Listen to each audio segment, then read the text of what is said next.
जगाच्या नकाशावर असे काही देश आहेत ज्यांच्या सीमा एका बाजूला बर्फाळ प्रदेशाला स्पर्श करतात तर दुसऱ्या बाजूला घनदाट जंगलांना। पण तुम्हाला माहिती का?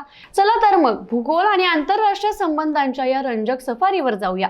रशिया आणि चीन सीमांचं विश्वविक्रम। जगातील सर्वाधिक देशांशी सीमा सामायिक करण्याचा विक्रम रशिया आणि चीन या दोन बलाढ्य देशांच्या नावावर आहे। हे दोन्ही देश प्रत्येकी 14 देशांशी आपली भूसीमा शेअर करतात। चीन आशिया खंडावर वर्चस्व गाजवणारा चीन उत्तर दिशेला मंगोलिया आणि रशियापासून सुरू होऊन पूर्व दिशेला उत्तर कोरियापर्यंत पसरलाय। दक्षिण पूर्वेला व्हिएतनाम, लाओस, म्यानमार तर दक्षिण आशियात भारत, भूतान, नेपाळ आणि पाकिस्तान या देशांशी चीनची सीमा जोडलेली आहे। चीनची एकूण भूसीमा तब्बल 22,000 किलोमीटर लांब आहे। क्षेत्रफळाने जगातील सर्वात मोठा देश असलेला रशिया दोन खंडात विस्तारलेला आहे। पश्चिमेकडे नॉर्वे, फिनलंड पासून ते युक्रेन पर्यंत आणि दक्षिणेकडे जॉर्जिया, कझाकस्तान पासून थेट उत्तर कोरिया पर्यंत रशियाच्या सीमा भिडल्यात। अनेक शेजारी असण्याचे फायदे आणि तोटे। जेव्हा एखाद्या देशाला सीमा अनेक देशांना जोडलेल्या असतात तेव्हा त्याचे दोन पैलू असतात।